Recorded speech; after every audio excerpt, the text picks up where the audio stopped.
कपड़ा लत्ता तक नहीं, दवाई लावे पैसा तक नहीं, सब बहेगा। क्या करें, मजदूरी करके दिहाड़ी करके चलाएंगे। 100 बीघा जमीन सब टोटल नदी काट ले। बाढ़ से लोगों की धान की फसल चौपट, मुसीबत में किसान भूखों मरने के कगार पर। श्रावस्ती में राप्ती में आई भीषण बाढ़ से लोग मुसीबत में आ गए हैं। इससे सबसे बड़ा प्रभाव किसानों पर पड़ा है।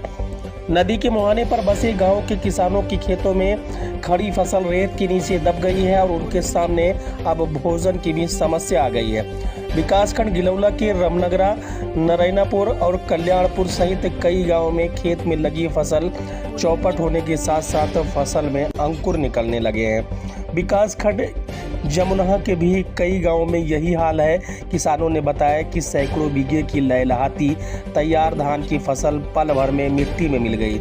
अब खेतों में सिर्फ बालू और मिट्टी नजर आ रहा है। गाढ़ी कमाई लगाकर फसल उगाने वाले किसानों की आंखों में बाढ़ के मंजर को बताते हुए आंसू छलक पड़ते हैं। वहीं इसी तरह तहसील जमुना क्षेत्र के ग्राम पंचायत कथरा माफी के मजरा बरंगा में राप्ती की बाढ़ का पानी घुस गया था। लोगों के घर पानी में डूब गए थे। गांव नदी के मुहाने पर बसा है। इससे बाढ़ से फसल को भी खासा नुकसान हुआ है। यहां के किसानों ने जमा पूंजी लगाकर किसी तरह से धान की फसल खेतों में लगाई थी। रोपाई के समय बारिश नहीं हुई तो लोग किसी तरह से धान की रोपाई कर पाए। इसके बाद लगातार सूखे की स्थिति बनी रहती और लोगों ने डीजल खरीद कर फसल की सिंचाई की। इसी तरह से फसल तैयार हो रही थी। इसी बीच लगातार बारिश होने लगी। बारिश और नेपाल से कहर के रूप में आए पानी के बाद इस क्षेत्र में बह रही राप्ती नदी का जलस्तर बढ़ गया तथा बाढ़ आ गई।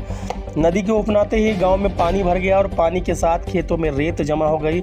अब बाढ़ का पानी तो समाप्त हो गया है, लेकिन खेतों में लगी धान की फसल पूरी तरह से बर्बाद हो गई है। फसल रेत में दबी है तो वहीं कुछ हिस्सों में पन पड़ गया है। इससे फसल से किसानों की जमा पूंजी भी लौटती नहीं दिखाई दे रही है। कुछ जगहों पर तो जो रेत पटी हुई है उस बीज धान के बीज से अंकुर निकलने लगे हैं। किसानों का कहना था कि उनके जीवन में इससे बड़ी विकट समस्या नहीं आई है। प्रशासन उनकी मदद करने के लिए हामी भर रहा है, लेकिन उनके सामने जीवन काटने का संकट है। उन्होंने कहा कि सब कुछ बेचकर वो धान के उगाने में लगा दिए थे और उनकी पूंजी तो दूर, धान का एक हिस्सा भी उनके नसीब में नहीं हुआ है। कुदरत के इस कहर ने उनका सब कुछ बर्बाद कर दिया है।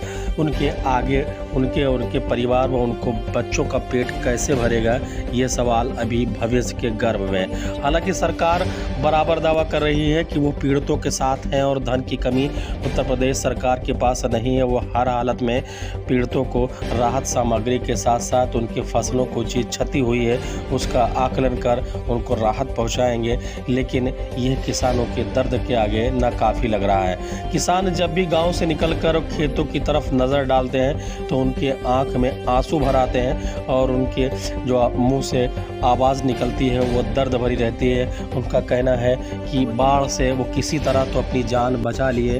प्रशासन ने उनको खिलाया पिलाया, लेकिन जब बाढ़ खत्म हुई, राहत शिविर या सड़कों से वापस गांव पहुंचे और फिर देखा तो यहाँ पर घर क्षतिग्रस्त हो गए। उसके साथ ही जब फसलों पर नजर डाली तो पूरा खेत चटियल मैदान के रूप में तब्दील हो गया। यहाँ पर कोई फसल का नामो निशान नहीं है। कहीं कहीं फसल तो दिखाई दे रही है, जहाँ पर मिट्टी का पन पड़ा हुआ है तो वहीं रेत से दबी हुई है और कई जगह फसल में ही अंकुर निकलने लगे हैं। अभी फसल तैयार ही हुई थी, लोगों ने काटा भी नहीं कि कुदरत का कहर उन पर बरप गया और इस तरह कुदरत ने कहर बरपाया कि पूरी फसल जलमग्न हो गई। और जब पानी हटा तो उन फसलों में से बीज में से अंकुर निकलने लगे हैं। लोगों का कहना है कि उनके लिए जीवन में यह सबसे खराब वर्ष था, क्योंकि इससे पहले भी बाढ़ आई लेकिन उनकी फसलें एक आध कुछ बच गई थी, कुछ पानी में बही, लेकिन इस बार फसल पूरी तरह से नष्ट हो गई है। प्रशासनिक अमला राजस्व निरीक्षक के जरिए क्षति का आकलन करने में जुटा हुआ है। अब यह सवाल बड़ा है कि आखिर उनकी क्षति का आकलन उनके गाढ़ी कमाई के बराबर मिलेगा या फिर उनको सिर्फ राहत पहुंचाएगी, यह तो किसानों के बाद में पता चलेगा। फिलहाल किसान इस दर्द से, बाढ़ के दर्द से उबरे भी नहीं थे कि उनकी फसलें पूरी तरह ख़राब हो गई, जिसके चलते उनके आंखों में अभी आंसू हैं और उनकी मुश्किलें कम होने का नाम नहीं ले रही हैं। रास्ता में है, दवाई लाओ, पैसा नहीं है, सब बह गया। ऊपर से पानी गाड़ी निकले रहने की कुल धारा यही पे है, बाहर चल भैया कुछ नहीं निकाल पाए। कहा है कि मगरा धान की फसल पूरी तरीके से 8 पूंजी बालू पकड़ी। इस हालत में आप क्या करें? इस हालत में भूखों में क्या करें, मजदूरी करके दिहाड़ी करके चलाएंगे। 100 बीघा जमीन सब टोटल नदी काट दी, कहीं कुछ नहीं बचा। 4 दिन से खाना नहीं बना। क्षेत्र की कितनी फसल नुकसान हुई? खेत के हजारों बीघा से ऊपर फसल पट गए। बहुत बड़ी बाढ़ है, कैसी बाढ़ थी? बहुत भयानक बारिश। समुद्र के नदी के ऊपर कम से कम 2 मरमुज के लहरा रहा है।